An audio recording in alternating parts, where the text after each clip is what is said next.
My father got diagnosed with cancer when I was 18 and I lost him at 24. Here are the 5 key takeaways I've learned from it. Number 1, unfortunate things happen to undeserving people. Yet, those painful experiences become your personal superpower to help others get through the difficult things that they're facing in the current moment. Like I said, your greatest superpower lies right next to the darkest, most difficult thing you've ever had to face and get through. In the moment, when my dad put his arm around my shoulder and told me, listen, son, I've been diagnosed with cancer. You're going to have to be strong for mom now. I thought my world as I knew it was over. I imagined my family breaking apart, him no longer being here with me. What would the rest of the family experience? How would it affect my mom? How is it going to affect me? And the world in front of me began like it unraveled apart. Yet I knew somehow, some way, we were all going to get through this, whether he was going to still be with us or not. And my power laid somewhere deep inside of me. And it wasn't until a mentor of mine came and dropped off that idea of your greatest superpower being right next to the darkest thing that you've ever been through, where I realized I can turn this grief into a positive rocket fuel to help skyrocket my voice and my communication to be able to reach more people who are going through the same thing and help them live a more positive step forward life, even though they're struggling at this current moment. So next thing you know, over 6 years, that graph really looked like this trend where most of the time was spent feeling sad, feeling slightly depressed, overeating, and then finally losing him.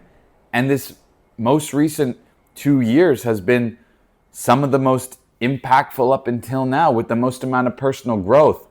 Unfortunately, it took that difficult moment to kickstart it. But at the same time, I'm forever grateful for it, for who it's turned me into as a human. And now I have the opportunity to bless others back. If you're going through something similar right now, just know that you're not alone. Number 2, it's important to step up for your family during those unknown next steps and moments, as it's now in your hands, if you're the son, to lead the way for the family's name and carry on your father's legacy. I almost took it to heart, as he was my baseball coach through all of my childhood, through all my teenage years, until I finally stopped playing as competitively. And I never really realized it back then, but he was imprinting so much of those positive beliefs and hard mentality, and sometimes he's a little bit stubborn but always loving, all these characteristics into me as a developing soul and identity, so that now, even though he's moved on, I can still keep on inspiring and coaching others just like him. And that's where I found my purpose and passion to align. That's where my dots connected. Now, if you do some creative thinking, potentially even back to those difficult times or people you've lost or lessons you've learned, you could potentially connect some dots as well to those insights and life lessons that have been passed down to you, and those quality characteristics you want to bring along for your family in the future and your friends, and connect those to a purposeful path that will lead you in the right direction towards that higher version of yourself. When it comes to stepping up for your family name, I knew, I'm only one of so many cousins within this family and in my lineage that can carry on that family name. And I want to do it for him. I want to do it for my grandfather. I want to do it for everybody else that's come before me. I want to change my generation's bloodline for years to come. And I want to put my family name on the map. All of this stems from the belief that my family was able to inspire me with, even though they may think that sometimes they were doing a bad job or sometimes they may have led me astray. No, it's all led to this. It's all a beautiful rhyme. And I've just only now discovered that rhythm, and it's time to go all in with it. So if you're feeling lost as well right now in your life, and maybe it's a family member that you're just losing in front of you, or you just lost them, just know there's a deeper meaning behind all this. And it really is just a matter of time until you discover it for yourself. But hopefully coming across a video like this resonates with you, and it allows you to do some deeper introspection into your mind to figure out where that next piece of information lies. Number 3, life's most challenging tasks and lessons are handed on to those who are capable of taking them on. This is just a mantra and belief I've chosen to really hold to heart since, of course, losing him and going through different hardships throughout my life so far. Realizing that these difficult challenges have all shaped me like the ocean forming the cliffs. You know what I mean? And I've become this patient, steadfast, loving, honest, caring human being. But it came with heartbreak, loss, grief, depression, sadness. All these things shape you into who you become, but you have to be completely open and vulnerable to whatever's coming your way. That's the hardest part. You don't get to control what gets washed over you and what you get to push away. No, you have to be open to everything and take life as it comes day in and day out. That's when true beautiful things happen right in front of your eyes, and you can become the best version of you to help others. Be the best friend possible. Be the best cousin possible. Be the best brother, sister. If you're an only child, be the best son, best daughter to your parents, however many you have left. Care for your grandparents while they're still alive. It is all in your control, but it comes down to what you don't measure doesn't matter. If you care about it, put it in your calendar and let those people know that they're loved, man. Number 4, life is precious and we are never promised tomorrow. So make today count. We're never promised tomorrow's sunrise. We're barely even promised tonight's sunset, especially if you're going to get behind the wheel of a motor vehicle and go on a road trip. Hell, we've got one coming up in a few days that I can't wait to take you guys along for. But at the same time, I'm never promised that. I'm only promised this current moment. I'm only promised the rest of this beautiful day and the conversations I have with the people as they unfold. So why not just be grateful for it? Not be stressing about the next paycheck. Not be stressing about what does this person think about me? It's just not worth it.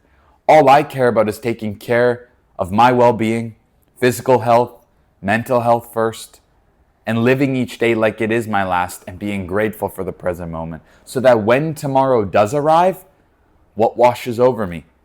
Gratitude. I'm here to see another day. Think of how powerful that belief process can be for 1 year stacked on it, 2 years in a row, 5 years in a row. And then you get to live another 10 years. Instead of dreading being 35, I'm so blessed to have lived these past 10 years and look back from 25 to 35. You know what I mean? It's just a different perspective you're choosing to open up to. Last but not least, number 5, do not allow a grudge or disagreement to get in the way of family ties and family love.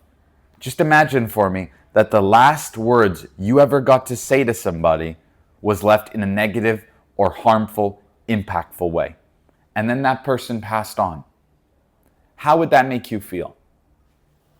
Personally, I'd feel pretty freaking shitty knowing the last words I ever got to say to somebody was leave me alone, I don't want to see you, I don't want to talk to you, don't ever look at me again, I'm so tired of you, I don't love you. Come on, we're bigger than that, we're better than that. But it takes some fucking guts and hearts to not allow that version of you to impact somebody else. If you're feeling that way, contain it, but do not spread that negativity towards those that you care about and love. You know better. Instead, swallow that tough pill and shed that positivity back. If they're the ones that leave in a grudge and you move on, that's on them. But lead by example, please. It's the best that we can do, and that's about the only thing that's in your control. Another aspect of it is when you say goodbye to somebody, man, just mean it. Just mean it.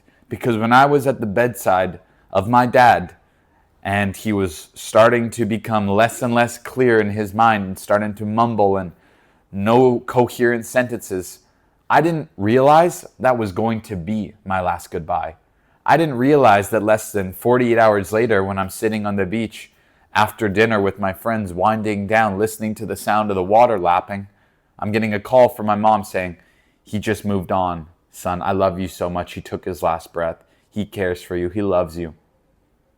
What do you say to that, knowing that you could have said more to somebody before they took their last breath, right? The point being, if people are still alive and they're still with you today, cherish them. I don't care if they're on the other side of the world. Just send them the message. How selfish do you have to be to not spread that type of love and joy back to them? Be the positive reckoning force that's just spreading love no matter what. And lead by example. Once again, who cares what the F other people think? You do you. Let the good karma and the good energy follow. I'll leave you with this. If you're going through a tough time right now and you don't know who to talk to, just know the comments here are a safe space. If you want somebody to speak to on a more deeper level, just click the link below. I know usually we're booking a call more for one-on-one coaching for who I work with, but in this case, you just need somebody to speak to right now in a private setting, apart from the comments, face-to-face. Just book in. I'm happy to go through and help you however I can. In fact, my purpose this year, my goal is to have impacted 1,000 people by December 31st, 2026. And we're already at 8 out of 1,000. So we're on the right track. This train is just picking up with momentum. If you want to be part of the journey, click like and subscribe on this journey, guys. And I'll see you in the next video. Peace.